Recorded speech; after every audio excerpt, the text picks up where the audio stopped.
I have a very bad feeling that things are about to go horribly wrong, because you remember what was said in the last chapter? You remember how it was stated that if the plan derails off the tracks, Lewis will be the man responsible for it?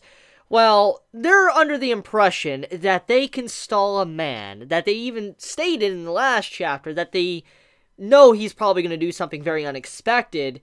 They're stating that they could potentially distract him for 15 minutes. No, I'm sorry, but that's not happening, okay? There is no way in hell that Emma and them are going to be able to distract Lewis for 15 minutes. This is a man that managed to outsmart Emma. This is a man that is very unpredictable. This is a man that is a wild card in this arc that can do some savage things. So when you look at it, there is just no way this plan is going to work out like that, because this entire plan hinges on the fact that Lewis will stay in check for 15 minutes.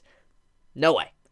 Not happening. Because his entire goal is to make it to where Emma wants to become a killer, where she will go after the demons and take them down. So in that part of the whole essence of what makes Lewis his character, I just don't think he is going to just start hunting after Emma right here, right now. I think he's going to wait a bit, and he wants to see how she really is before he really takes her down.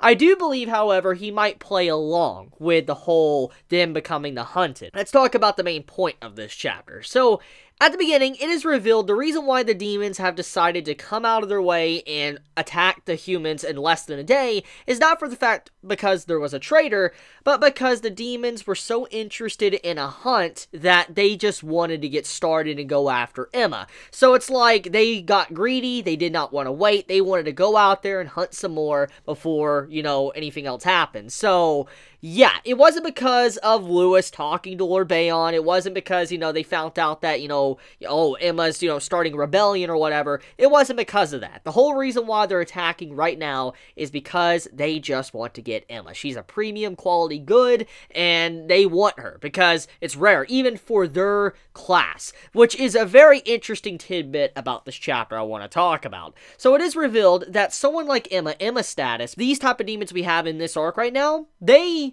don't normally get goods like Emma. They don't normally get what Emma is. Even though they appear to be very high up on the food chain when it comes to the demon world and all of that, when it comes to their status, they are definitely not the most powerful demons in the world, at least from political standpoint. So that does mean a lot right there. That was a big point with this chapter, letting us know that even Lord Bayon himself cannot actually get goods like Emma often, or at all, actually. They're not privileged enough to get it. So, interesting. I find that fact about this chapter probably one of the most interesting parts, because it does let us know that they're nowhere near the top.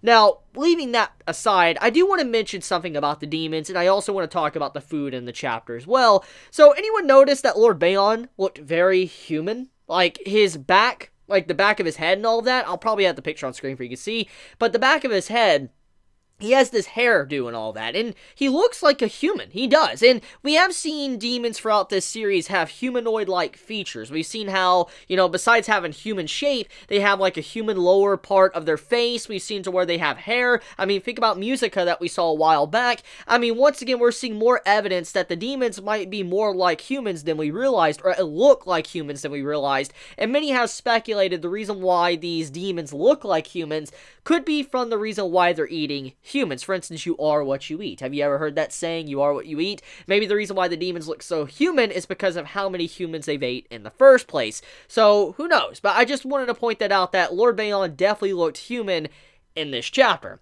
Now let's get into the food part of that part of the chapter. So we see one of the demons, they're sitting down, they're eating food and all that, and they find out that Emma's a premium good. They want to go out and start hunting right now, but when you see how he leaves the plate there on the table, he doesn't finish the meal. Now many might look at this and think, well, that doesn't matter. That doesn't matter at the end of the day. Okay, who cares? I mean, he didn't finish his food. But think about it, okay? Think about what this series is about. Think about what is going on, okay? Number one, what they're eating is obviously humans, okay? Human children. They're eating children, okay? That's common sense. And most likely the meat that they are eating in this chapter is from the children that they took less than a day ago. For instance, they killed. So you had it to where this demon didn't finish his food. And so in a way, he went out of his way, he took someone's life, but he didn't even go out of his way to finish the food. If you're going to take someone's life, or take an animal's life, or whatever, at the very least, honor that animal by eating everything instead of just leaving it there to rot and throw it out and all that. That's pretty much what the demon did. And so it was very disrespectful. It's to show that he doesn't even really care that much to finish his own food, and that does fall in line with the message of the series of The Promised Neverland, what it has been doing since the very beginning, so it's not out of the ordinary. But I just wanted to point out that it just does show that, once again, we get to see that what, you know, the writer's trying to prove is what we do to our food as well. For instance, when we get a bunch of food on our plates,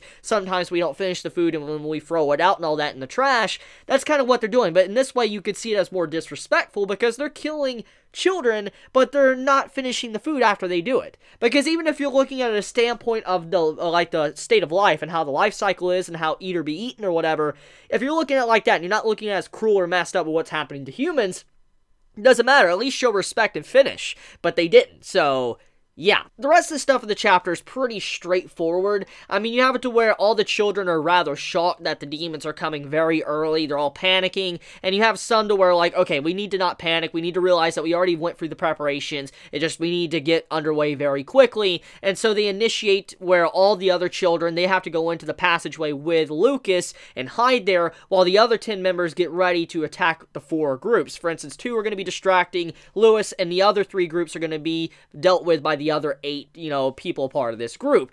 So that's pretty much what was going on in this chapter, kind of setting up the ambush and all that, and the hunters are about to become the hunted. Now, I do want to mention something. It wasn't clarified if there is a traitor or not still. That is still left to be known. And as I said, there's a lot of shady things about Lucas, but also Adam as well. His entire presence is very shady, because Adam as a character, we don't really know how he got there. From what we know, Adam just saw, you know, Norman's tag on his neck, and that's where he got the number. So we don't even know how he was released. We don't even know how he managed to make it to this hunting ground. So for all we know, Adam could be a spy for Lord Bayon, and he could potentially allow the demons to know where the children are. I can definitely see something like that, but we don't know who the traitor is. It's not clarified if anyone's a traitor, but I still am holding on to that potential theory. Now, there is something that I do expect to happen, though. I do expect the plan to just fail completely, okay? It's obvious that it's going to fail.